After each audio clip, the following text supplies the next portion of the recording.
Hello and welcome to Munich as we have landed here in 2026. In 2022, sim racers from around the world joined with media to see the glimpse of the future, RENNSPORT. And since then, from prototype to alpha to beta and a full console release at the end of 2025, what a journey it has been. But now we're ready to see what is in store for us in the future. Some competition to come here today. Welcome to Munich.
And welcome to Munich. Behind me is one of the most legendary cars in endurance racing, the 911 GT1, coming to RENNSPORT as part of the Endurance Classic Part 1 DLC, alongside the Circuit de la Sarthe. We've got some other great race cars with us too, a Porsche 992.2 generation GT3 Cup car, and of course, a KTM Expo, a race-going version of this, coming to RENNSPORT soon. But what a journey it has been. From that initial RENNSPORT summit, drivers giving their input on what they wanted the future of sim racing and esports racing to be. And last year at Sim Racing Expo, we celebrated the launch of RENNSPORT with a cross-play event. For the very first time, players on PlayStation, Xbox, and PC could compete against one another with the same physics engine. The opportunity for someone to race against the likes of our R1 superstars, maybe on a controller. But that's all for us to look forward to in the future. Today, we're going to be talking to some of our sim racing drivers as well as some influencers in what is a first, a RENNSPORT Pro-Am race. We're going to break out the Porsche 911 GT1 and go racing at the Circuit de la Sarthe. Two drivers, one of our content creators paired up with one of our pro sim racers, and from there, some strategy I'm sure we will be looking our way through. Tomorrow we got plenty of action, starting with our esports hero stage before we have the Summit Cup. Our influencers go racing across some of the new content coming to RENNSPORT, and then we'll close out with our esports final and a prize pool of 10,000 euros for the 6 teams that are here today. Let's take a look though at this wonderful venue. We are back here where it all started, and we've got a wonderful circle of esports competition. These are the same rigs that were used at the Esports World Cup last year when the teams went fighting in what was one of the biggest esports tournaments in the world. Gear provided to us by Playseat, Moser, and AK Informatica. And I had the chance to jump behind the wheel yesterday of the brand new GT1 cars at Le Mans. Let's not talk about how it went. I might have got myself disqualified, but that doesn't matter. Tell you what, while our drivers behind us are getting a sense for what this is going to be like, let's go and catch up with some of them if we can. I'm going to start by stealing the driver of the Clementine Cruiser, Robbie Stapleford. Robbie, I'll give you this microphone. First off, great to see you in 2026. How are you doing? I'm doing good. Good to be back. How are you feeling? Back here, circle of rigs, R1 competition. Tonight's a bit of fun though.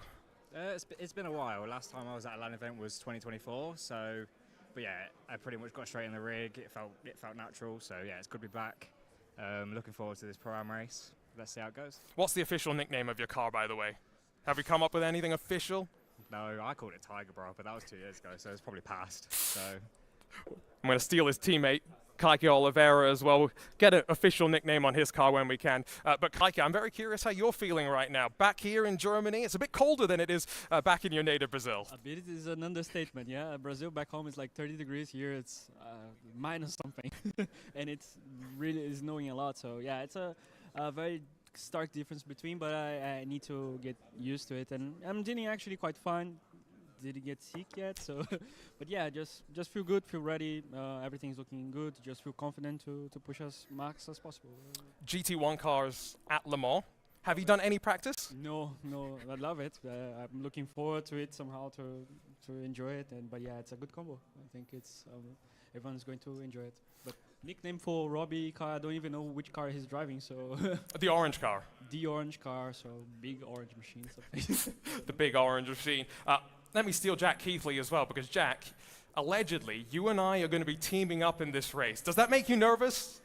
With everything you told me earlier, yes, absolutely. But no, I'll be carrying you. You'll be absolutely fine. Glad. I'm glad to hear that.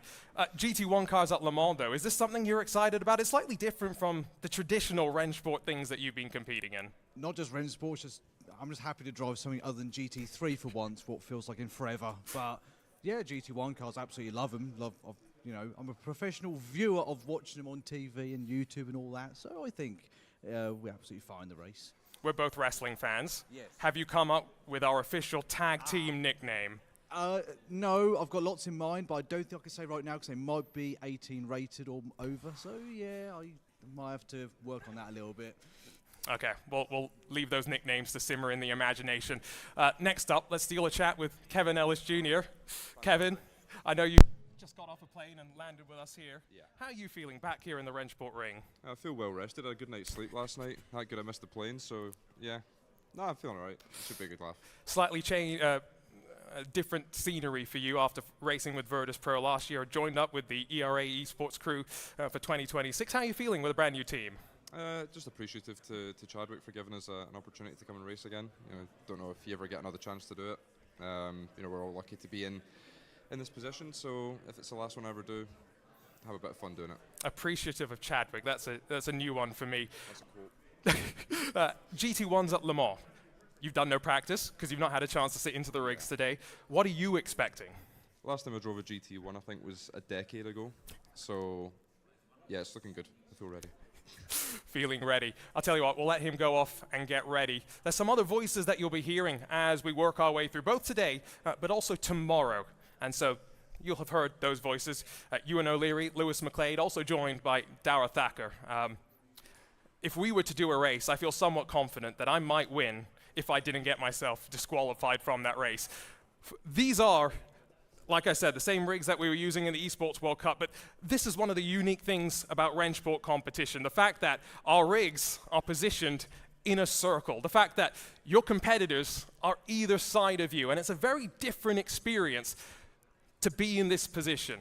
Experience of LAN events is so important, and so, two people with plenty of experience in LAN events, Lewis McLeod, Ewan O'Leary, over to you.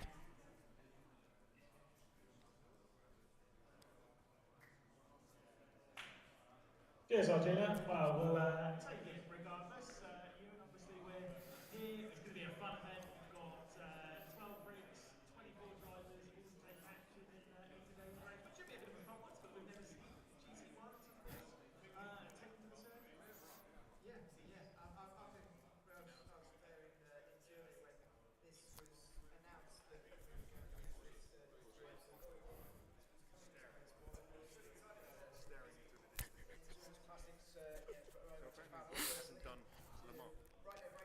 Ever. Wow. Okay.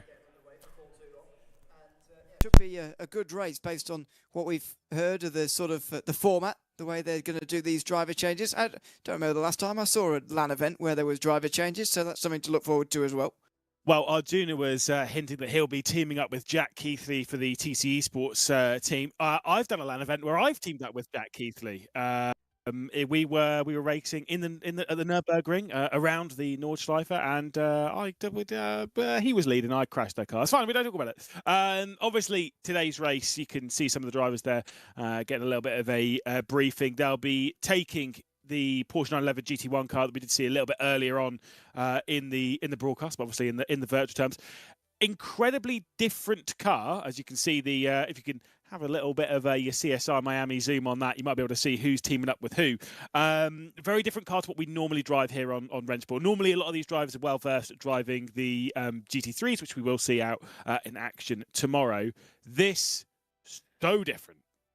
Yeah, and as Jack was saying there in that interview, quite looking forward to driving something else. And you can absolutely understand that, because we do a lot of GT3 racing. And, you know, I think the drivers are looking forward and indeed want to drive something else. And it just takes such a different skill set compared to a modern GT3. Of course, this car's a lot older, and therefore everything with it comes very, very different as well. So I think they'll enjoy the challenge of this, but hopefully it's a good race as well. I mean, Le Mans is a good racing circuit as far as slipstreaming is concerned and so on. That should make for an exciting race, and it is going to be a relatively long one. So hopefully they'll stay close together, and we'll see a close race. But it's going to be very unpredictable. We don't know quite what's going to happen, of course. This is not live, don't panic. This is from yesterday or early today, where we're seeing a little bit of the car being thrown around the circuit in the very incapable hands of Arjuna. He was chatting that he probably beat us in a race. Again, I know that you're actually pretty rapid behind the wheel of a car. I mean, this car is it's older than you and younger than me. It came out. It was first raced in 96. So you know, I'm pretty old, but this car is 30 years old. From a very different era as to what from what a lot of the modern cars that a lot of people are driving these days. But I always find these throwbacks to GT1s for me, going back to Group 5 Super Tourers, things like this. I think that's where sim racing really shines, because you have to be pretty capable behind the wheel, which, look at all these wheel movements. You'd think he's midway through a rally stage with some of that. Yeah. I mean, I can't think of a corner at Le Mans where you have to do that. I must say. but anyway, we're only lightly taking the mix. It's going to be fun to see him out there though a little bit later on, and see how he goes. But yeah, it is such a different car to drive. It is very old in that respect, and hopefully it doesn't take off. Pretty sure this is the car that took off all those years ago. It was the Merc. It was the Merc. Oh, was it a Merc? Mark Webber. Was it? I think it was Mark Webber behind the wheel. But either way, we'll take a look at the event format so we can get Arjuna's terrible driving off of our screen and see what the situation is. Of course, here today we've got the Pro-Am race, which is what we're talking about. The GT1s taking to the circuit here at the Circuit de la Sarthe, which will be very interesting. I've never seen, obviously, driver swap. Yes, it's not like in sim, the driver swaps in real life, which is way cooler. We've never really had a particularly long race here on RENNSPORT, at least when it comes to what we've seen in R1 competition. So that'll be something fun and a little bit different for us to talk about. And then, of course, we've got the big show tomorrow, which should start, I think it's about 1 p.m. CET, where we'll be having the Esports Hero stage. And then, of course, the Summit Cup, where we'll have 3 races in that for the influencers to show their way around the circuits and maybe show the pro drivers what's what. Probably not. And then, of course, the Esports Final, where we'll see who will come out on top here, which, look, I'm really excited for. I think it's nice to have that separate. We have a little bit of a fun day and then a little bit more of a serious day, and look, it's good. Yeah, and it splits it up quite nicely to get some different people in and driving over the course of those different parts of the event tomorrow. So looking forward to it. It's going to be a long show all the way through, but different competitions to split it all up throughout, and yeah, they'll be fighting it out to win the summit. I mean, it's going to be very competitive based on the teams that we've got and the drivers indeed within them. It's going to be pretty competitive. You know, this is not far off. Yes, it is a bit of a smaller field, as they, only 12 rigs here, and in terms of the pro drivers and so on, there's only about 12 of them there. But it's sort of an R1 quality field, isn't it, as far as who is actually there, if not indeed in the numbers, like what we've seen in some LAN events in the past. In terms of the quality, is absolutely there. Yeah, absolutely. We do have, again, you mentioned the fact that we have 12 different drivers. We have 6 teams. Those that will be competing out there today, we've got Mouse, of course, they'll be taking around the in the BMW, as we've seen them quite a few. We've got the RENNSPORT community team, which will be a fun one. That they'll be taking to the circuit in an Aston Martin. You've got the ERA Esports team and Porsche Commander. You'll be shocked to hear which car the Porsche are in. Yes, it's a Porsche.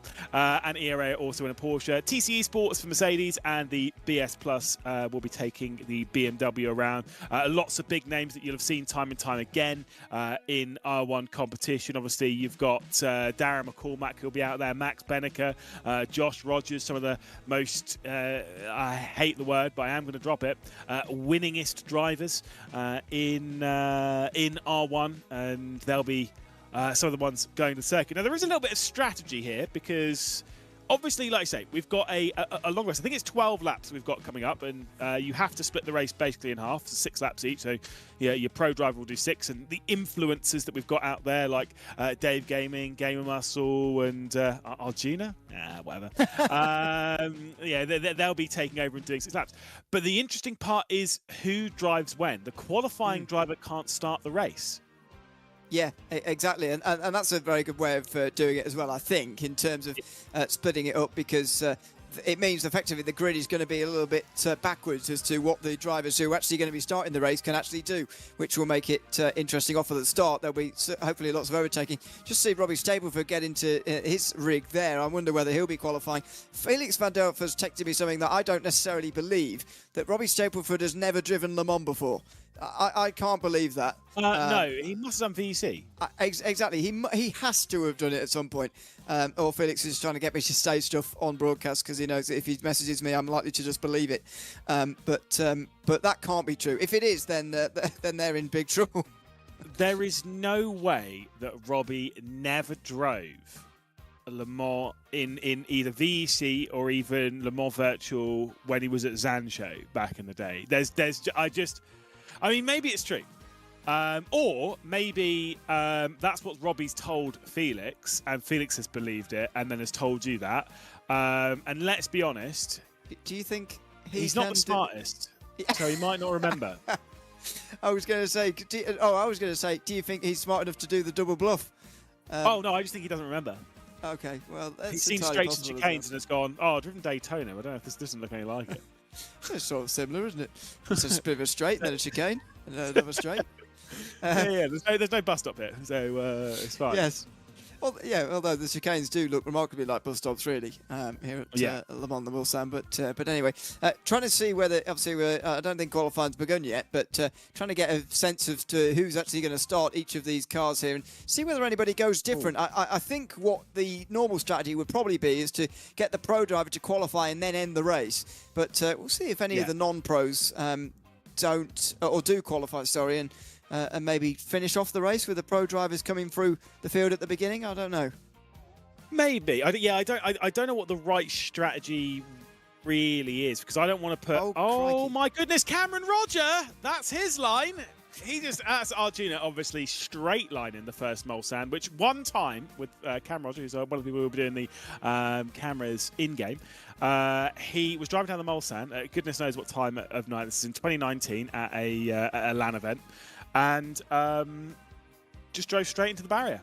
And I don't mean like a barrier on the side of the road. I mean, you know that you've got the tyre barriers that are between that separate the chicanes. You can't just go straight. Bam! Straight into one of them. Probably one of the funniest things I've ever seen in my life. But Arjuna gave it a go. Yeah, he did. Even funnier than that other time when somebody crashed at the chicane for another reason, different reason. I can't remember who it was now.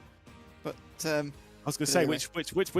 which reason there's so many funny crashes that I've seen in the world of sim racing. Okay, well, it's one for maybe a late night endurance racing broadcaster, maybe not for right now. But, okay, we'll keep this above board and professional. What was it? Was it that Jack Keithley said he's got plenty of ideas that are 18 or above, whatever that means, when it comes to his wrestling team name ideas. So yeah, we'll save that one for the.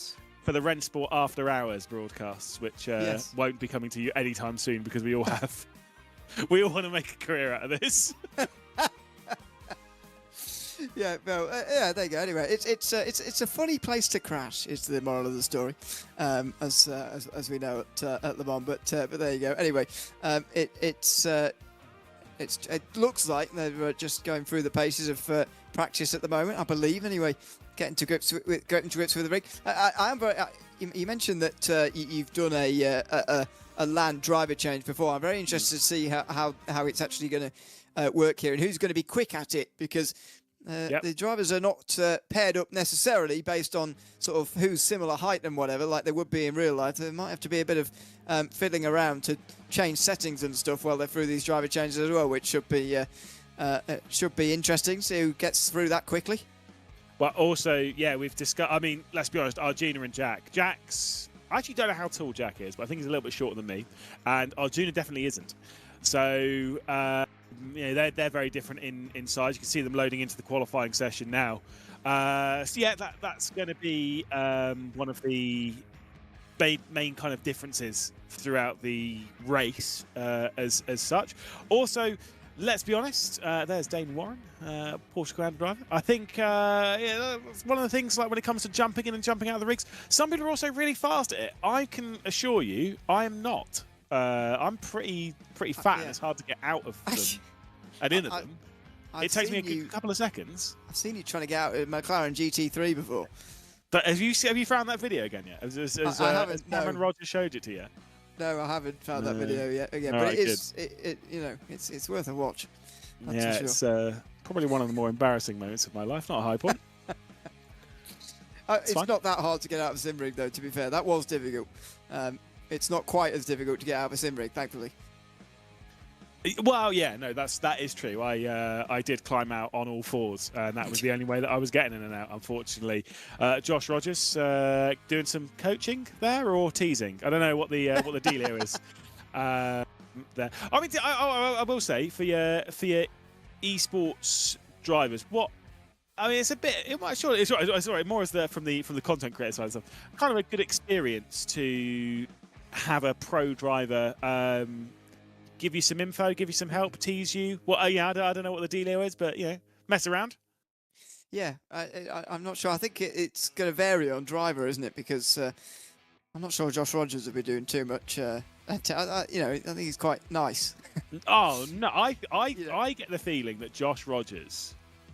I think he is a stirrer. I get the feeling that he'll be there. He'll get in your head a little bit. He kind of feels like that kind of guy. He's a nice guy, but they can hear us. No, he's a really nice guy actually. Well, my paperwork says one of the most successful drivers in sim racing, and just one of the overall nicest. And yeah, it's fine. Did not know they could hear, even though actually I do know they can hear me, because I did just receive a message telling me we can hear you, so that's fine. Oh right, that's good. Yeah, that's very comforting to know that, isn't it?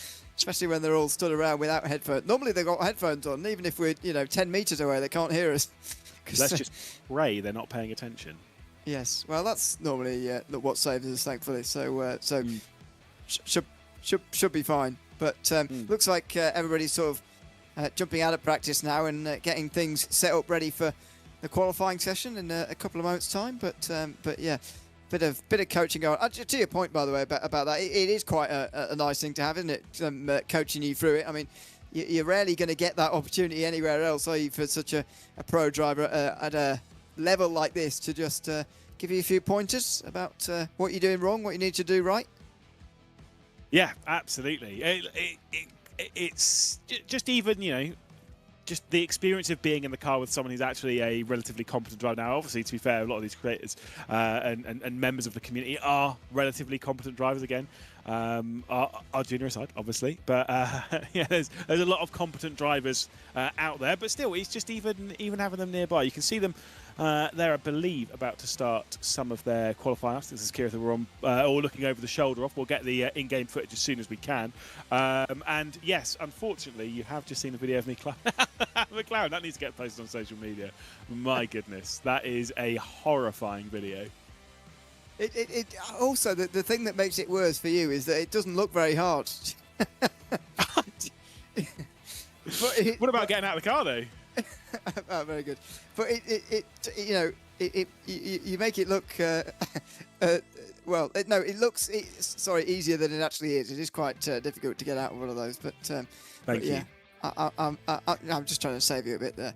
It didn't. It actually didn't work. You kind of made it feel a little bit worse. It's fine. It's fine. So again, those final bits of prep. I think there's a little bit of a delay down there, but obviously we can see the communication happening. Look, I don't know. I'm looking at the entry list. I don't know who my favourite to win is, and I think the reason for that is I actually think the race is going to be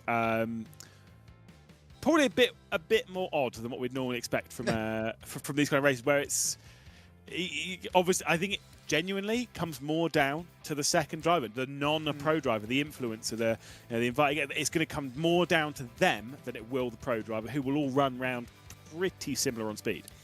Should we agree to call them the AMs? Is that fair? That's much better. Yeah. We'll use just that. to make it quicker for us all. Are they okay? Well, they don't get a say whether they're okay with that. We're okay with it. So that's how it's going to work. I agree. To be honest, I think it is probably going to come down to them. The only caveat I would have with that is that the only difference between this and what a normal R1 race is going to be, where we talk constantly, and we have done over the last few years, about how incredibly small the gaps are, and that does remain true. It always has been really, really close across the board in R1 races. However, before those events, they will have always known, intimately the GT3 that they're driving, and they'll know all the circuits very, very well as well. Whether they'll have the same bank of knowledge heading into this is much more questionable. It's a different style of driving to the GT3. So yeah, obviously their knowledge of the game will definitely help them, but they'll all have that.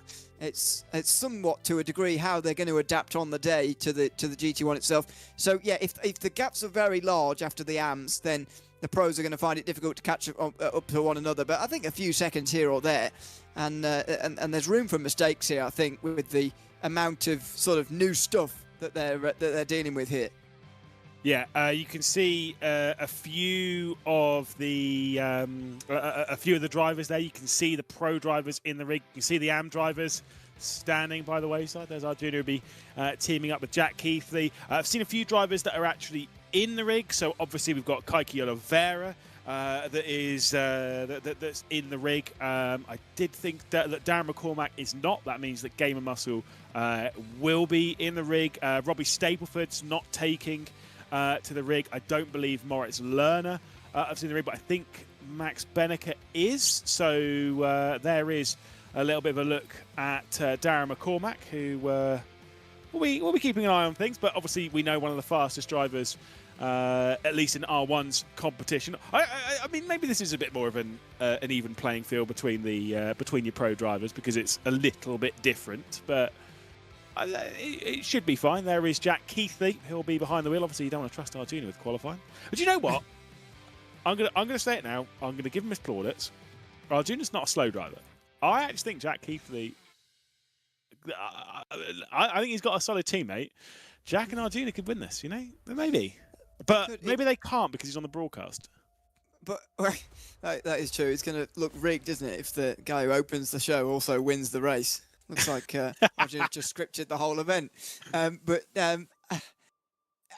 There's just so many unknowns, isn't there? I mean, we know what, as you say, Arjuna is a bit quicker than he gives himself credit for in sim racing more generally. And, the problem is for us, we don't quite know the strength of the other AMs, as it were. Yeah. We don't know how quick they all are. So that's going to make it very, very difficult for us to predict who's going to win. Because, as you say, the pros are so similar across the board. It does come down to the AMs quite a bit. And if any of them are really lagging behind, then their pro driver is not going to have any chance to recover all that. So, yeah, it's going to come down to the AMs somewhat. And it looks like they're not all going to be driving even at the same time. So it's going to be a real sort of different race for that, a bit of a handicap race, if you like. Somebody starting a bit further behind, having to do all the catching. Yeah, I mean, it's the same as your Bathurst 1000, right? You have your normal series pro driver.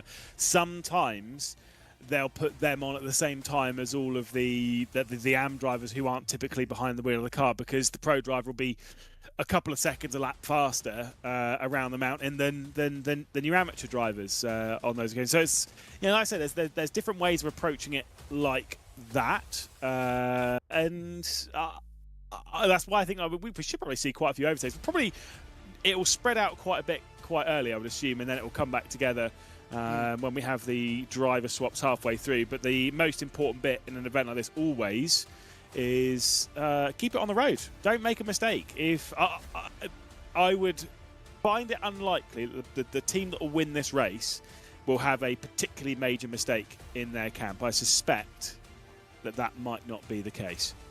Yeah, I suspect that's probably correct. Is that Charlie Collins there with Darren? It is Charlie Collins, yeah. That's not game muscle. So yeah, no, right. Those two will be teaming up. That's it. That's your winning combo. That is the winning combination if they're teaming up, but that feels illegal. No, they're definitely not. That can't be allowed, surely. News just in from Arjuna, by the way. I don't know if I'm allowed to, well, he's texted us, so I'm going to say it. He says he is going to qualify. They're going to let Jack do a lap, though, to get a feel for the car and then swap. So they're putting the pro in for the start to avoid the chaos, they say. Which I don't necessarily hate. I think that's fine, and hopefully this should be qualifying underway. You can see top right of the screen. It is 5 minutes and 44 seconds. That feels more like it's probably practice than qualifying, but it does mean that hopefully this show will be on the road and will be underway soon. Yeah, hopefully we will be. Good for again the drivers to go out and get a feel for it. It is indeed practice here for the next 5 minutes or so, but they're each in a session together this time round. What we were seeing before was just a few people having to go in single player on their own. Now they're underway on the racetrack together, and we'll be able to see a little bit of how these GT1 cars interact with one another over the course of a race distance, or at least a very short little session here. As Josh Rogers stands behind and watches his teammate get on with it here. Maybe they'll swap around for qualifying, but who knows? They haven't declared to us, and they don't have to until they actually get in the session. And we will do our best to figure out. Charlie is driving, you know. Cheeky. Porsche's got a third entry. They've got Dane Warren. They've got Josh Rogers, and Charlie Collins has jumped behind the rig. We're figuring this out as we're going. It's always one of these fun things, these events. We kind of just go with the flow and see how things unfold. And as you can see, looking over the shoulder here of Dane Warren, the interesting run down the Mulsanne there. I can't remember how. I did actually calculate this last weekend as to how long the Mulsanne was from Tete Rouge all the way down to Mulsanne Corner. I think it's like 5.6 kilometers, something like that. Obviously, if you break up the chicanes. Why were you? Why? Why did you do that? Because I love spreadsheets. No, it's because we were talking about the longest straight. We were doing, obviously, VCA Infinity last week, and we were talking about the longest straight on that. And obviously, that was Fuji, which is 1.5 kilometers. And we were talking about long straights. And then, quite rightly, we were talking about the Duttinger Höhe, which obviously at the Nürburgring Nordschleife. I think that's 3 and a bit. And then obviously someone brought up, well, the Mulsanne, if you remove the chicane, is obviously the longest. And it's like, yeah, it is. Yeah, but you know, can you really say that these days? Because we never use the not chicanes layout. You know, the straights are as long as they are now with the chicanes in. So, yeah. You know, why not? Let's get rid of them. Well, I think Le Mans is a lot more interesting with them, if I'm honest. But I agree. But there you go. And it's a bit less dangerous as well. I'm not sure it would be so dangerous anymore, but certainly back in the day, it was a good idea to implement the chicanes. Oh, a little bit of side-by-side racing. Kike Oliveira, not sure who that was with, mind, but he's chatting at the moment, and yeah, they're all trying to get a feel for it a little bit. I'm not sure how much these guys will have had experience with these cars. Obviously, we're not there, but it seems like they're getting their first feel of it. Yeah, I think very little. I get the feeling that Kike Oliveira is trying to back off of a couple of cars here to have a better run going down into the Ifas Porsche. Also giving on a little bit of information as to what to be looking for, warming up the tyres, heading into those Porsche curves incredibly fast going through the Porsche curves down towards karting now. Jack Keithley, we're looking over the shoulder of Kyle Angermeyer now, and down to the Ford chicanes. I hate the Ford chicanes, especially the last one. Hate them. Absolutely despise. Cannot stand. Wow. I mean, are they an enjoyable part? Not the most enjoyable part, but I can think of worse. You know, it could be a lot worse. Oh, there is a Merc. Yeah, there are a few. Yeah, well, I thought I was going mad, but I thought I saw a few Mercs. They when you think everything's a Porsche, it all looks very similar, but Yeah. but actually they're not, are they really? And so yeah, there you go. So my joke from earlier does work. In fact, there are more Mercs than Porsches, I think. Or is it equal? It's it. No, there are more Mercedes. There you go. Do you know, I was literally just counting, being like, I can't wait for you to be wrong. But no, you are right. There's 7 Mercs and 5 Porsches. Of course, we'll hope this one. I genuinely don't know. I'm pretty sure it was a Mercedes that flipped going into. Probably into right. I'm absolutely sure that someone's dropped it in the chat, and I've neglected the information still. That most of the chat's in German, so they might be able to tell us, but I wouldn't have a clue whether they have done or not, or called us some names. You know, it's hard to tell. Mark, look, our junior says it was the Merc flipping. I nearly called him Mark for a second because I was trying to mix Merc and Arjuna. And Mark in the car, of course, back in the day. Yeah. Arjuna probably remembers watching it. He says quite. Oh, to be fair, I mean, I was definitely alive when it still happened. So. Yeah, but you weren't watching Le Mans, were you? Come on now. No. I actually just think my first memory of motorsport was in the house that I'm currently in, my father's house. I went downstairs, and it was the 2003 Malaysian Grand Prix, and I remember that because Kimi Raikkonen won. And my dad woke up at 6 o'clock in the morning to go and watch the. Oh my goodness! Me! Oh! Do you know what? I saw that coming for quite a while. No, so I went downstairs, and my dad had woken up in the morning, 6 o'clock in the morning, to watch the Grand Prix. And I remember thinking, you're so boring. And here I am. It all makes sense. Does he not say the same about you? No, he's actually quite supportive of my work. Oh, well done. It's fine. We will try and figure out as to which team is who. If they are in the correct numbers, we should be able to figure this out. However, I do feel that is an enormous if. Yes. So we will roll with it. Yeah, I can think of fewer bigger ifs, actually, at the moment. We'll try and work it out as we go, but it should become obvious as we go along. They were written on the floor, I could see earlier, so here we go. That's number 10. Who's in that one? Arjuna's in number 10. Right, we can go from here. We've got ground zero. Now, is he supposed to be in number 10? That's the question. I mean, Jack Keithley was, but Arjuna's now with Keithley. So yeah, that's 1 out of 1. They've started well. That is correct. So we will do our absolute best to pass on the information to all of you at home. One thing we do know, that Arjuna is qualifying, and this is a lap that I feel we're legally obliged to watch. I would rather watch this lap than the fastest lap in sim racing, which I think you and Arjuna actually commented on, one of the fastest laps that I've ever seen in sim racing, which was Josh Rogers at Nürburgring Grand Prix in Gamers 8, wasn't it? Yeah, I think it was Gamers 8 or the year after. It wasn't last year. It was Gamers 8 because Max won. Yeah, because Jeff Rietveld and Josh Rogers killed each other, and Max came through to win. So yes, it definitely was Gamers 8. 23. Yeah.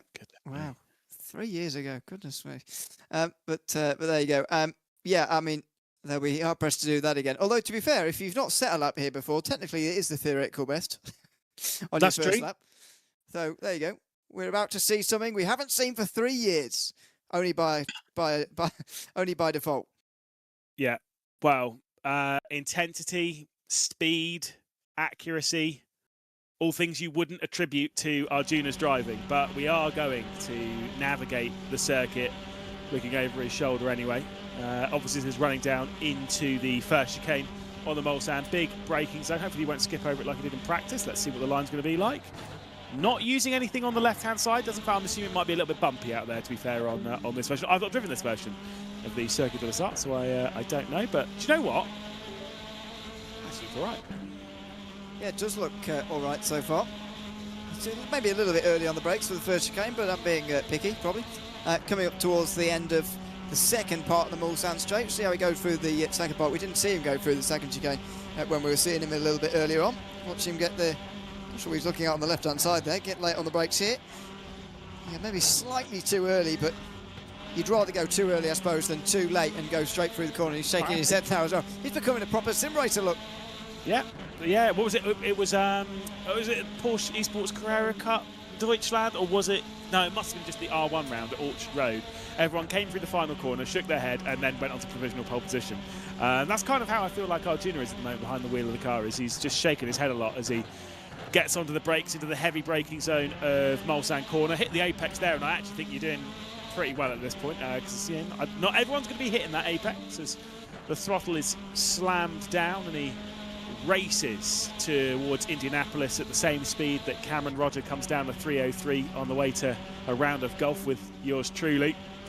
And the run into Indianapolis corner. Look, I think Indianapolis, as much as I hate the four chicanes, I love Indianapolis. I think it's such a good corner.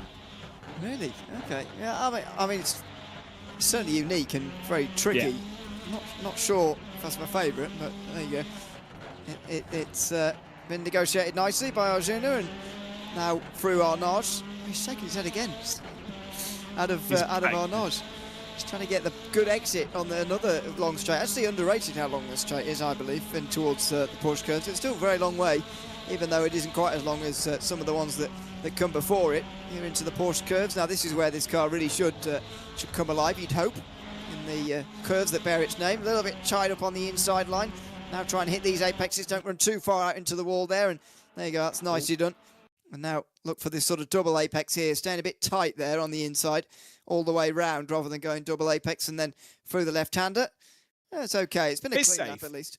Yeah, it's a very safe lap, but with the shaking of the head, you can understand that Arjuna might be a bit of a perfectionist. If only could apply that to the craft of commentary. My goodness, over to the penultimate chicane through the final one, and then out of the final corner, and he'll be the second driver to cross the leaderboard, and we'll see eventually who's going to be on pole. But obviously, it being a super pole session, that is it. That is the only lap you get. At the moment, we only have 3 times on the board, so maybe that's actually looking all right for him.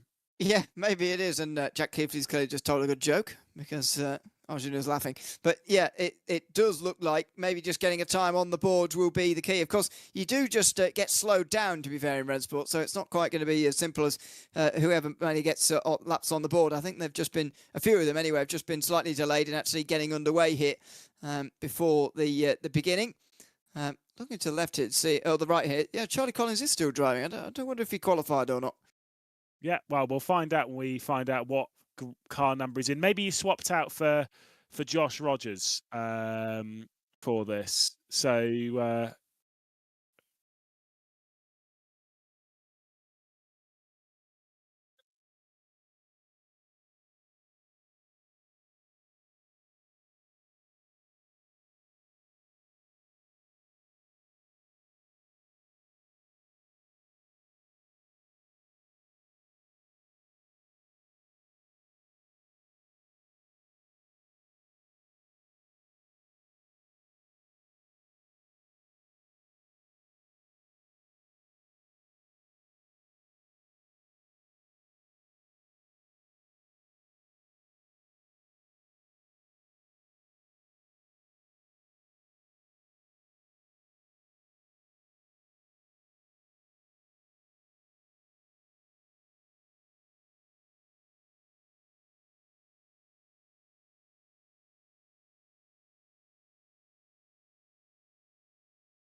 well, either way, we'll figure out what's going on in just a second because it seems as though they're racing down to the first corner. And, I mean, Ewan, qualifying's over, the race is underway, and it does seem as though car number 7 is the one that's taken over the race lead into the opening corner. Yeah, very abrupt beginning, and down the other side of the hill, it looks like the car that was qualified, I believe, by Game Muscle, and is now with Josh Rogers in, I believe, anyway, is leading, and perhaps that's no surprise as they come through Tête Rouge for the first time. Let's see now who gets into the slipstream and how powerful it indeed is going to be as well down the long Mulsanne straight. Now this is the thing with Le Mans racing. It's a long way down to this first chicane, but Rogers already with a pretty big gap. Yeah, indeed, it is that number 7 car with a big second margin. Rogers taking us down into the opening chicane on the Mulsanne. You can see not too much of a gap though appearing behind. It seems as though second on back remains relatively tight, and excitingly so. It seems as though that's going to keep its run through. Few drivers have dropped off the rear end of the field, but nothing too major it seems. Obviously there was quite the drama there on the start-finish straight. There's a run towards the second chicane as we look around for who's in second at the moment, chasing Rogers. I think this is it, isn't it? Well, I don't know who this is actually. Oh, in team number 9. David Sabrera, I think, is the one behind the wheel, because obviously he jumped out of qualifying for Kyra Angermeyer to take to the wheel. And yeah, you are right, in second position they are. They're going well for the moment. I'm watching Keithley get on with his work at the moment as well. I'm very surprised, I must say, that so many of the pro drivers have decided to take on some of the laps here. Oh, big dive down the outside there from Team 12, and a shove off the road there as well from that team. I believe that's whoever Robbie Stapleford is. I think that is Robbie Stapleford actually, who is starting that car. I don't think he qualified.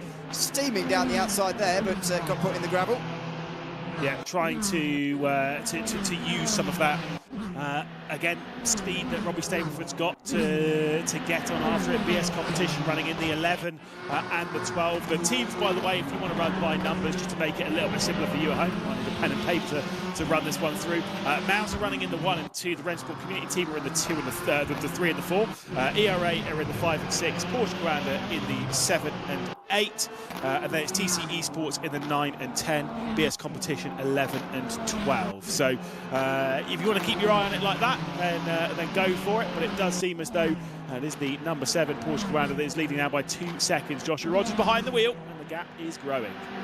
And you know, clearly as moved down the inside here from the third team, Stapleford round the outside and getting into 5th position, into the top 5. So nicely done. Team 11 and 12 BS competition, so they're going all right at the moment.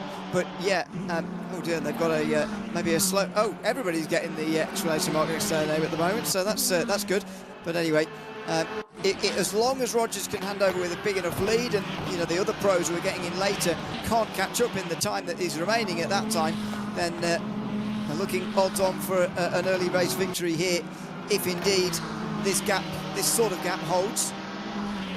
Yeah, I mean, it is easy, in a sense, it is easy to build some of these bigger gaps in this early stage, but obviously later on when you pass it on from your pro driver to your AM driver, it might make things a little bit more troublesome later on. You can see the lap count top left of your screen, 10 laps in this race, and with that you'll be switching drivers at the end of lap 5. This is the number 10 car. This is Jack Keithley behind the wheel. Obviously we had are due to do the qualifying session, so they're currently running in 3rd spot and starting to feel the pressure from the number 2, which is Mouse, which is the car that should have Max Benneker behind the wheel, as far as my entry list has. Whether that is the truth, we'll have to wait and see, but it does seem as though the number 2 is going to work its way onto the podium slot. So Mouse now running in 3rd position. A nice pass down the inside, pretty easily done on the way to that first chicane, but will there be able to be a response here from Jack Keithley on the way down to that second chicane or not? We'll wait and see again how powerful this slipstream is. These cars are pretty fast in a straight line, it's appeared to me. I don't know whether it's just been a while since I've seen GT3 racing on RENNSPORT, but it looks like they're going pretty fast on the way down towards these chicanes here at on the Mulsanne. And there's Keithley. Yeah, the slipstream is working kind of well, although he's not able to get back past Benneker there into the second chicane. Yeah, but obviously one of these things, big rear wings and such as that on cars like this, it does make going through those Porsche curves particularly difficult, as you can see the Mercedes there of the number 2, Mouse, Jack Keithley directly behind the wheel. And I don't think that it'll be too long before that number 12 of Robbie Stapleford is knocking at the door for this position. Jack Keithley right over the rear end and even taps the rear end of the Now's number 2. Just a little bit of a brush going down there into Mulsanne corner. A couple of Porsches directly behind.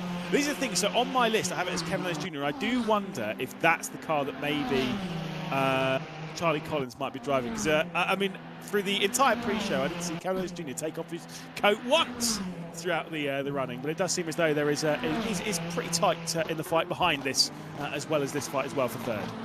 Yeah, indeed. Back in the mid-pack, but this is a good fight for third at the moment between these two. Good racing, and then a little bit of a gap, and then the field starts to come on behind, as you can see. But yeah, I don't know how cold it is, but you're right, Kev did not take off his coat at any stage. It feels like a bit of a cheat code though to put those two in the same team. I mean, that's two pros, isn't it, when everyone else has got an AM, quote-unquote, so it feels a bit unfair, but anyway, I'm trying to work out who the best place of the AMs is at the moment, so we can see sort of which pro is going to work their way up the field in the second part of the race. But it actually seems like most of them have gone for pros starting the race, which is interesting. Yeah, just get confirmation from Felix van Delft. Actually, he did say that Charlie Collins is in the number 6, which is the one that I was saying. So that is the one that was originally going to be piloted by Kevin Ellis Jr. So Collins has found his way onto the grid somehow and into the number 6 Porsche car, and it is a Porsche that is leading by 3 seconds. The Porsche Commander number 7, 2 laps into the books, 3 seconds the lead, 8 laps left to go. Purple sectors across the board. Big gap that seems to continue to grow. David Sobrero not quite able to keep up with the pace of Joshua Rogers, the winningest driver in R1 history, and I mean, deservedly so. He's been absolutely incredible. I don't think it's not got the highest percentage of victories. I'm pretty sure that still belongs to Sebi Jobe, but still, to be number 1 on the all-time winners list is pretty impressive. One of the most competitive series we've ever had in sim racing. Yeah, indeed. You can't say that he's been hiding from the big names in R1 over the years. He's been going up against the best and succeeding for pretty much longer than anybody else. So it's no surprise he's taken to this so quickly, and it's gotten out to a 3-second lead here in this race as well. Let's see how these two decide to work together here. Is it going to be a fight for third? Or indeed is Keithley just going to sit behind Max Benneker here and just let him do the work? Benneker just through the middle of the road. He's expecting to put on a bit of a defence, and there goes Keithley. Very powerful in the slipstream, very high speed towards the first chicane, and he goes straight through into third place, much in the same way that Max did last lap. Yeah, but I think this is important. You've got to use that slipstream to slingshot you up to the next car. Also, one thing that we all have to remind you of here, these might be the pro drivers and all this, that and the other. They have not had ridiculous amounts of practice in this car track combo. Yes, they have probably driven the Circuit de la Sarthe thousands of times in their sim racing careers. These cars are a little bit of an oddity, and they've never seen it in RENNSPORT as well. And with that combo, basically the only practice that they've had in it really is the brief build-up into the qualifying session, then the qualifying session which they had to obviously at this point pass off to their teammates and then jumping behind the wheel for the race. It's a tricky thing even for some of sim racing's titans. Yeah, absolutely. And, I think there should be more competitions with such little preparation time for these guys, because it makes it more unpredictable, and I think that's a good thing as a spectator. Anyway, the drivers don't like it particularly, but it is a good thing to see from a spectator's point of view. As we saw on the way towards Mulsanne corner there, Max Benneker just pushing Keithley towards Mulsanne corner and staying behind again into Indianapolis. Definitely working together, and they're definitely reeling in the second placed team now as well, which is maybe, I suppose, what they're both aiming for here. Now the gap was just dropping below 3 seconds briefly there for second position just a couple of moments ago.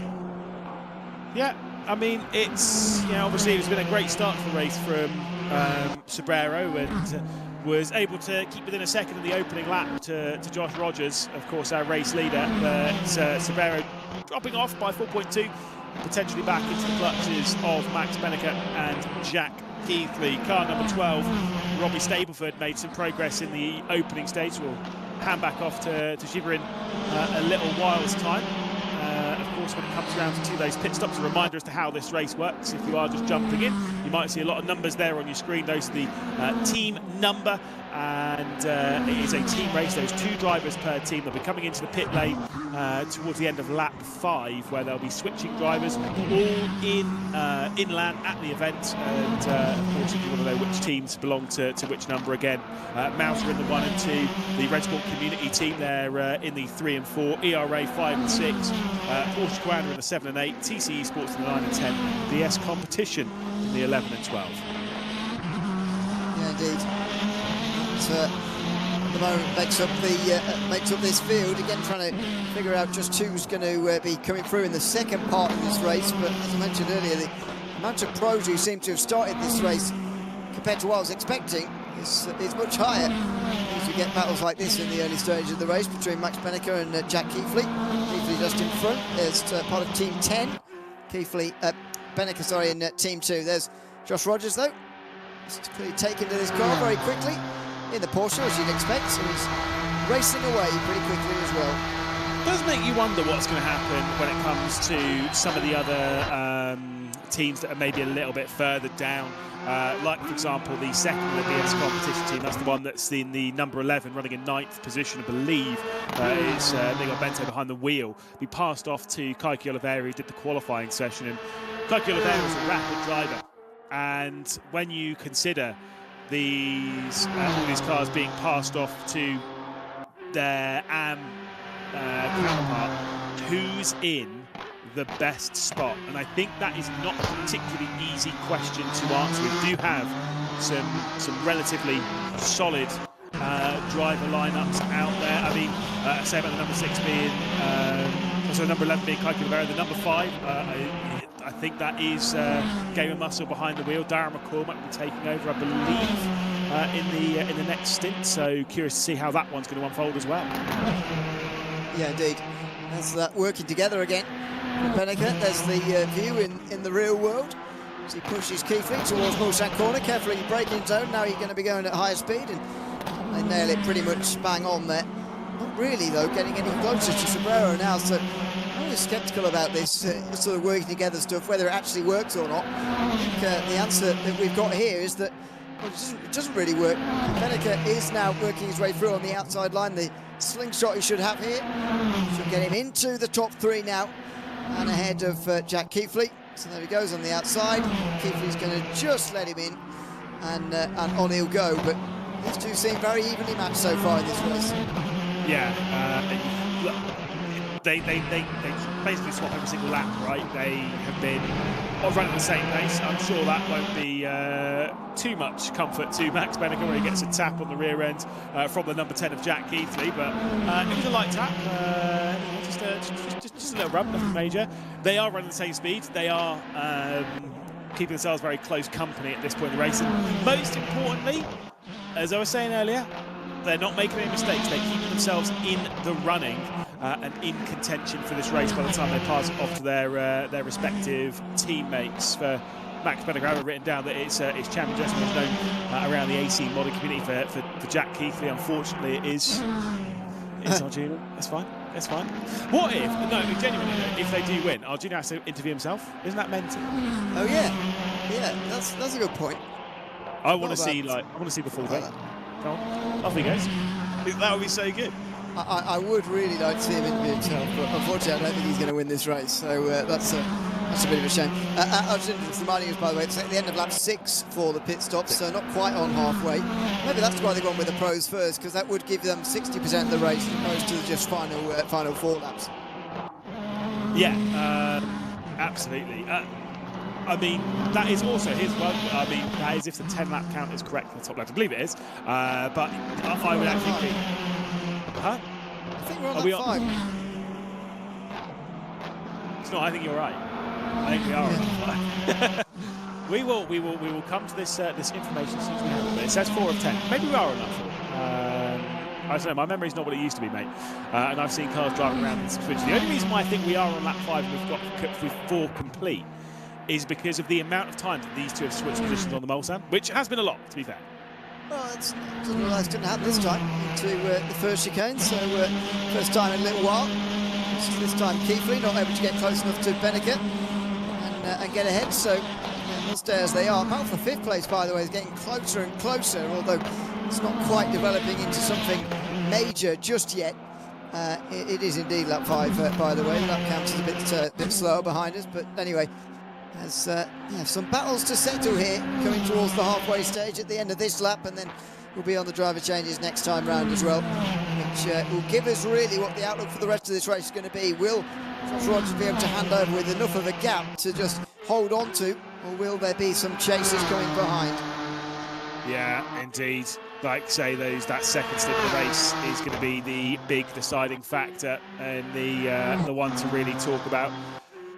Like I said, I think you're absolutely right. That's why you want to use your pro driver at this point in the race. You want your pro driver to be doing the opening stint if it is going to be the one a lap longer than that second stint. You don't want to have that time wasting the second stint. Because also for those pro drivers that are taking over, they have a limited window to make some significant progress. At the moment, it's been a pretty boring Friday afternoon drive for Josh Rogers. Thankfully, he's got the equipment to keep him awake behind the wheel, because these cars certainly will not let you drift off. Imagine driving one of these at the middle of the night, 3 or 4 o'clock in the morning, around here, navigating back markers, maybe in the sopping wet.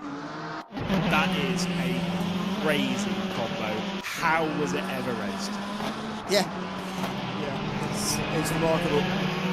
And glad that we get to go and repeat it years later in the simulator, because that's exactly what it's all about. And as we said before, looking forward to this. As I say, it was there in Germany towards the end of last year. We were talking a lot about this Endurance Classics pack, and I was very much looking forward to it, to be honest, because the cars that we see mostly in RENNSPORT up to that point anyway, the GT3s and now some of the hypercars that are knocking around as well. We get those in real life these days too, but you don't see these in the real world anymore racing, but we get to do it in the sim. Hopefully very soon we'll be able to do it in the dark and the rain as well, and that will be the ultimate challenge. Absolutely, and I can't wait for that. I think that's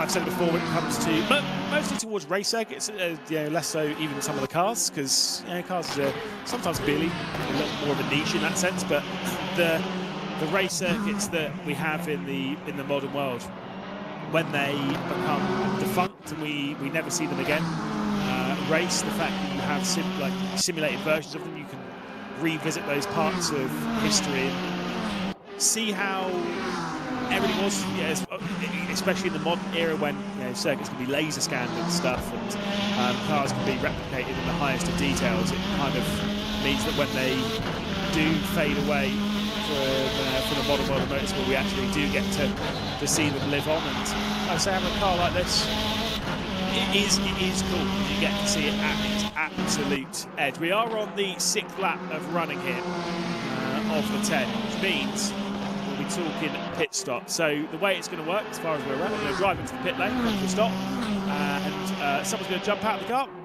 as in the rig, and then someone's going to jump in, and then they'll get back going out onto the racetrack, and hopefully run swiftly and indeed, well, adjusting all the settings that they might need, move the seat forward or backwards or whatever.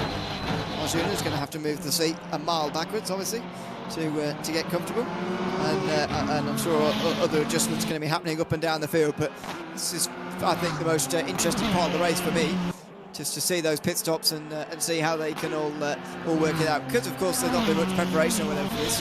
It's the sort of thing for an event with a longer lead-in that you might practice quite a lot, but obviously they won't have had the chance to do that really, and they won't quite understand, I don't think, where they need to move the seat to and as to what they have to do through the pit stop indeed. Yeah, I mean, when it comes to rig swaps, like I say, you've got to make sure it's right, because if you set off and you start driving around and the pedals are, you may be a little too close to the pedals, and suddenly you get on that brake, you've got basically no feel, and this is a car which really, really needs that feel around it. Do you remember the last time we were in the in this room, and is it Nikodem Vishnevsky? he had a bit of an issue with his shoulder.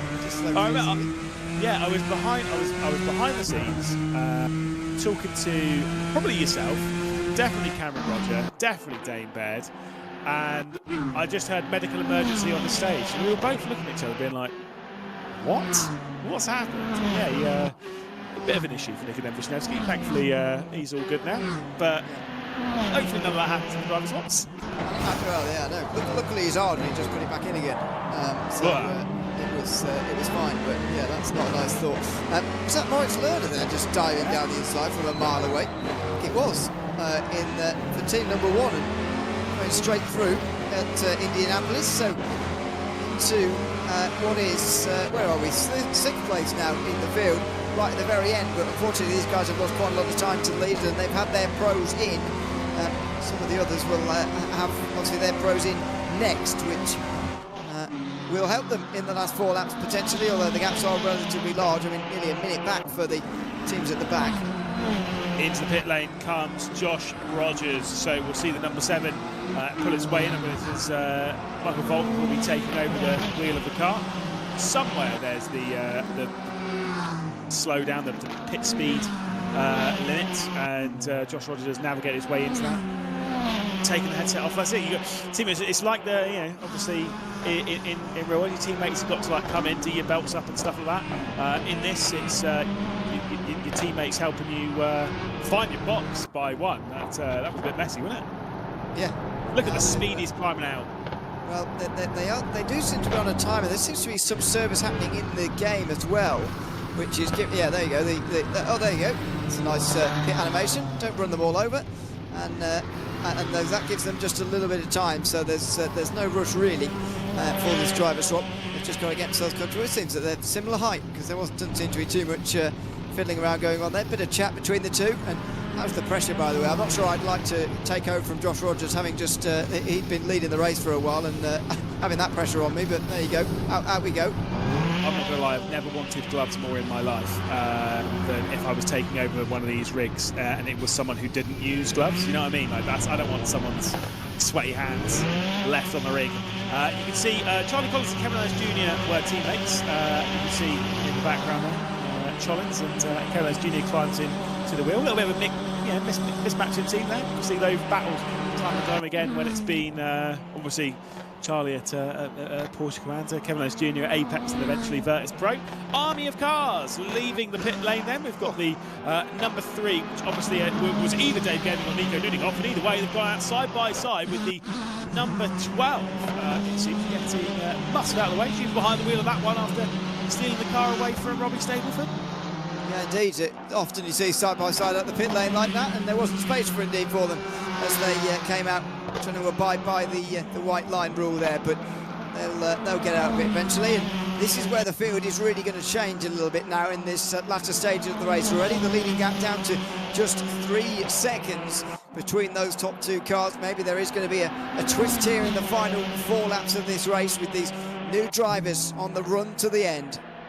So Dave Gaming is the one behind the wheel here of the number 3, having taken over from Nico Nuningoff. I think it's curious who's taken over the wheel from Moritz Lerner as well. Lerner was making such good progress in the number 1 car, but those two switch over by the time they get down into the first chicane on the Mulsanne. And again, for all you Ram drivers, we all know the state of play is just make sure you're hitting your marks, hitting your apexes, making sure you're bringing the car around the circuit. I've got to say, up front, the gap for the race lead has come down quite a bit.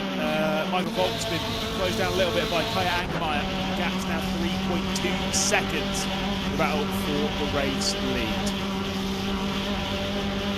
is potentially ramping up to an exciting finish between those two. We'll see whether we get one a little bit later. For 5th place, we'll continue on as well, as team number 3 and 1 have both sort of made this a 2-driver battle now, and it looks like that might be all they get from this race. Maybe they can catch up to the team 10 further in front of them, but that is quite a gap in front of them as well. It's quite hard to close gaps around here because although it's a very long circuit, I'm on this, actually not very many corners, which doesn't help. Yeah, exactly. It's one of the controversial reasons why you know, people say of like their top 5 circuits on planet Earth and things like that. This ain't on my list. I think it has some of the best corners, and I think it has the most iconic. Well, yeah, maybe you can say Indy 5 or whatever. It has the most, if not one of the most iconic races on planet Earth. But as a racetrack, it's great. You know what I mean? It's pretty good. It's just being around here by yourself can be a little bit more tedious, and especially when the gaps start to grow. Suddenly, it actually can be really hard to close down because it's a straight line. Everyone's doing the same thing. The throttle pedal is pushed. Yeah, you know, there's really not much you can do to make the difference. So yeah, I do get that, certainly on your own, but it is great to race these cars around here when you're actually wheel to wheel with someone, especially. Very exciting to have. So it's been a good race for these first few laps. Hopefully an exciting finish coming with the top 2, if indeed there can be a fight at the front of the field. But these cars are looking fantastic. Looking towards now just 3 laps to go towards the end of this race, and indeed some gaps starting to separate as these second drivers get in. Some of them part of the AM section, some of them part of the pros, whatever. There are gaps opening and closing throughout, and unfortunately for us, the battle for 5th has gone away within that. Yeah, and the battle for the race lead as well went from 3.1 to 3.7, so it does seem as though Volk's getting a little bit comfortable behind the number 7 Porsche Coanda car, and the number 9 of Kaya Angermeyer for TCE Sports quite find that speed, but the gap's not really growing, and where one mistake can really open that up. We keep our eye on 5th place in the number 3. I think there was an issue in a return to pit lane for Kevin Ellis Jr. Obviously, it's taken back over in the number 6 car from Charlie Collins. So those two have returned their way onto pit lane. Not sure exactly what's happened there for Big Kev, but either way, return to pit lane and see what the situation holds. Hopefully we'll be able to see him back out on circuit before the end of the race, but I get the feeling that 12th is probably as good as it's going to get if that is the case. Yeah, indeed. Work their way now down towards the first Mulsanne chicane again.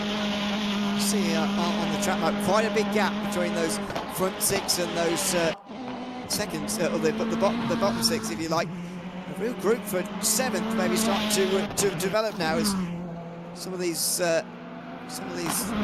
drivers go backwards compared to where their first drivers were actually able to get them in towards the first chicane. That fight goes on. I do feel like putting the pro in though first time round was probably the right call based on what we're seeing at the moment. But here we go. Here's a nice fight for 7th. Yeah, and with 2 and a bit laps.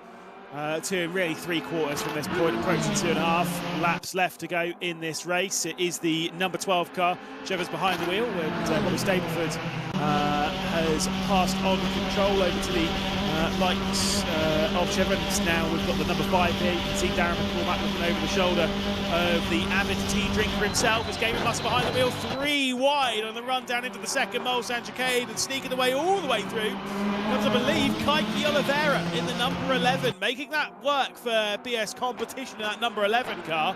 And well, that was confident. Let's go with that. Yeah, it certainly was. And you know, it's the problem, unfortunately, for Oliveira is that the gaps created in front in the first few laps in this race have really been too much to overhaul. But look at this, having a go into Mulsanne corner, late on the brakes, down the inside. Oh, but spins up on the exit. Spins up the tyres when you're on the inside like that. You're so tight to the inside, you've got to be careful getting back on the power again. And he's shaking his head, Gavin Russell. That was a bit of an error, but never mind. Nobody saw it. It's fine. Someone get a microphone, stick it in his face. Excuse me, I need to turn. Well, clearly on that one, he needed to turn a little bit less. Goodness me. God, that's a throwback back to Katowice and the start of R1. It's an easy mistake to make. I mean, look, these things are pushing 600 brake horsepower and there is no TC. Kaiki Oliveira rounding the outside there.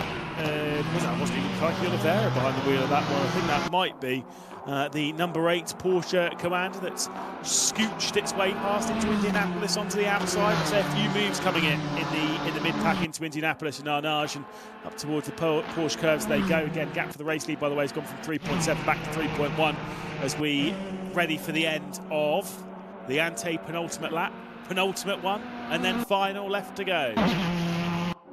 It's too many words for instead of just saying 3 to go. I completely agree. I think it's the stupidest thing I've ever heard. I love it. Isn't there one for 4 to go as well? There is. It's the pre-ante penultimate. Isn't that also? It's kind of like one of those ones where you hear it and you go, oh yeah, of course it is. Well, sort of, but also my first reaction was, isn't that stupid?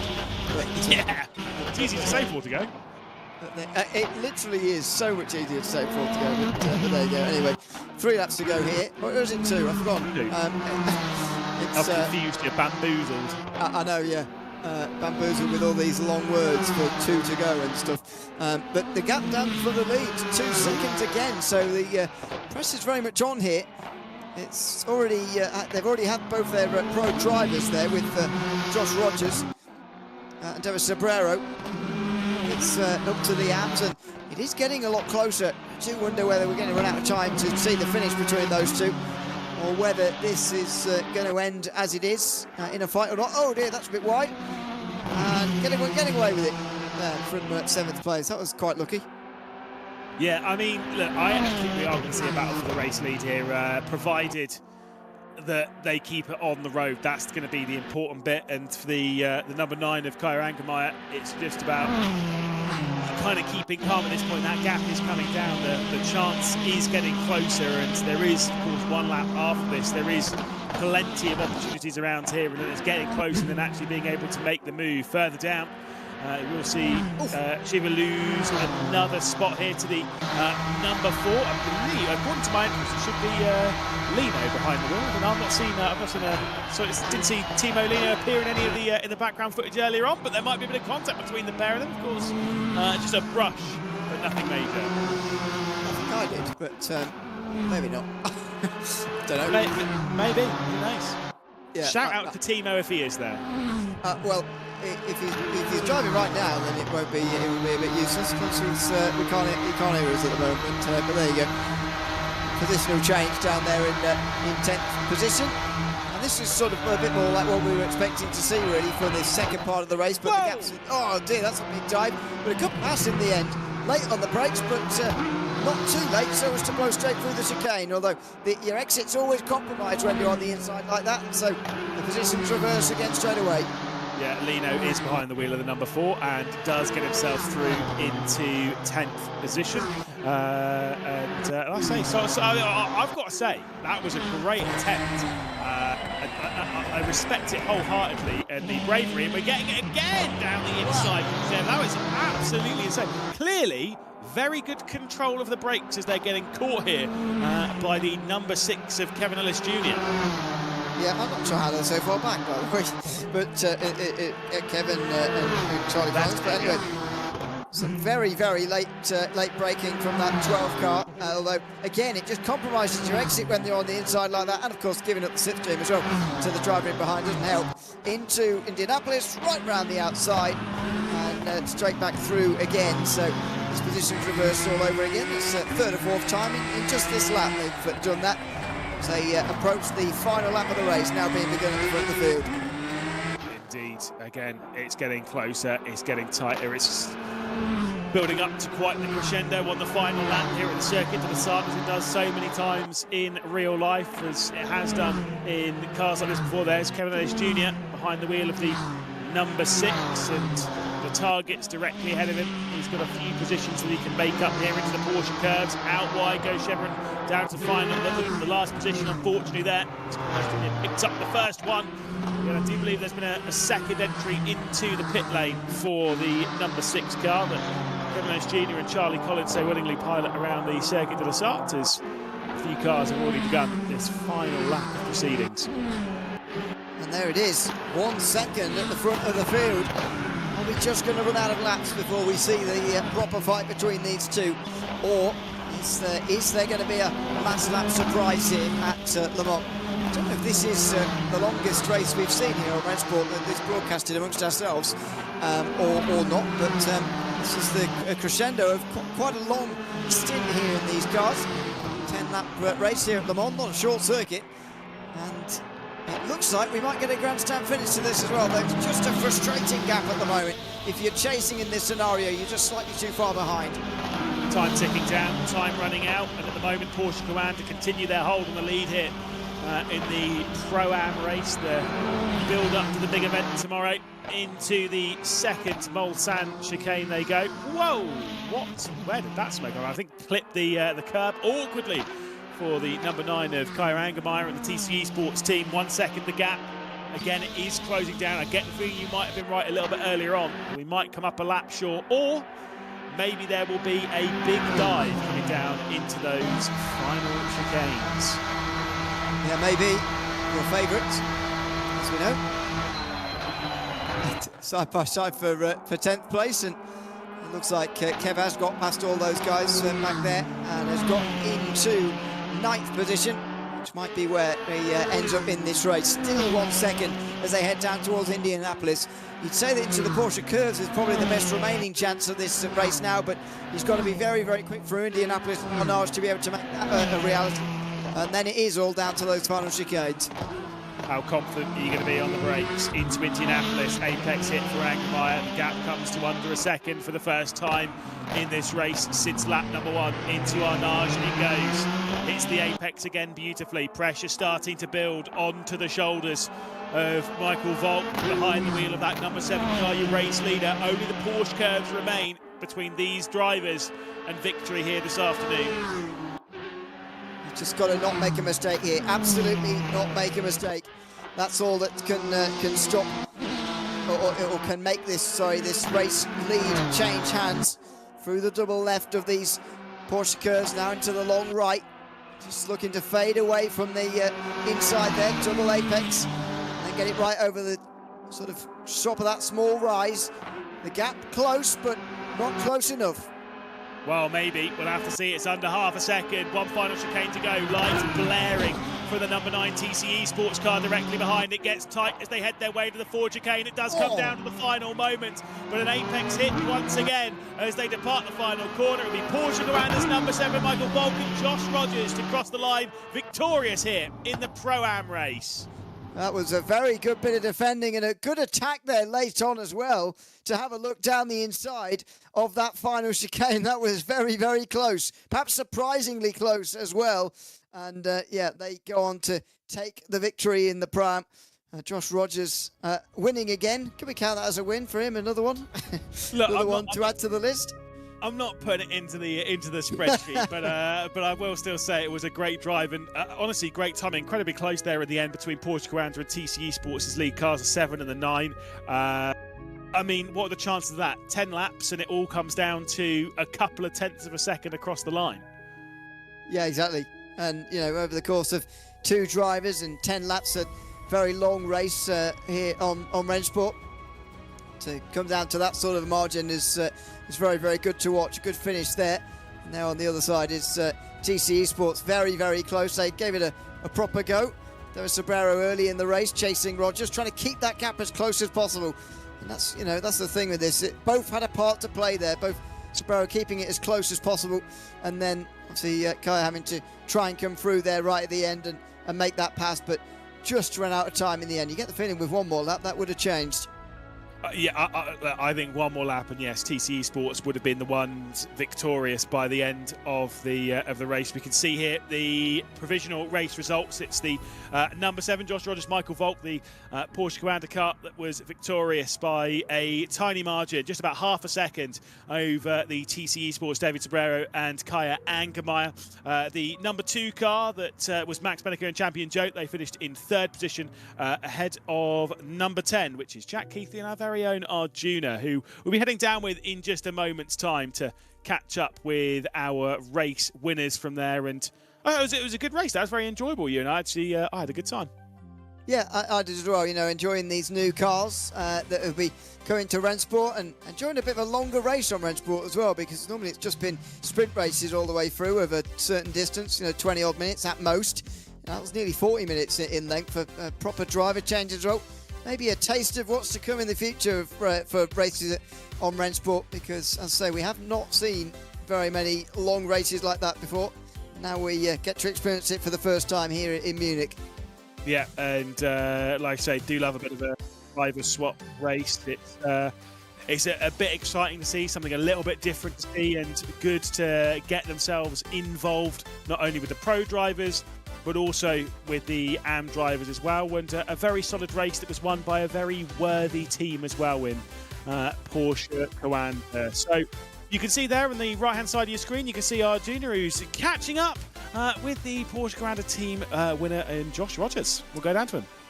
A slightly unusual car, I guess, for you, Josh, but it was you that did the start of the race, pulled away a bit of a gap. How did you feel driving this brand new GT1 car on RENNSPORT? Well, I hadn't tried it before or tried the track, so it was definitely a learning experience. Almost fumbled it in the pit stop, but yeah, Michael brought it back in the end, and yeah, it was good. How does this help prepare for tomorrow? Does it help at all? It's so different that it doesn't actually, to be honest. Yeah, I'll try and wipe the driving style out of my mind and yeah, come back tomorrow. We're going to let him wipe that from his mind and steal his teammate, Michelle from Overtake. How much fun was that at the end when you were being chased down by Kaya racing for TC Esports? Yeah, it was good fun. I mean, I saw all the time, and I had to like discipline myself to not look at the gap all the time, because this makes you very nervous. So I just tried to focus on the driving to just get the car home, and we were also pretty on the edge with the track limits. So I had to manage a lot, but Josh did an amazing job, like handing me the car with a 5 or 8 second advantage. So it was good fun. And what are your thoughts on this Porsche GT1?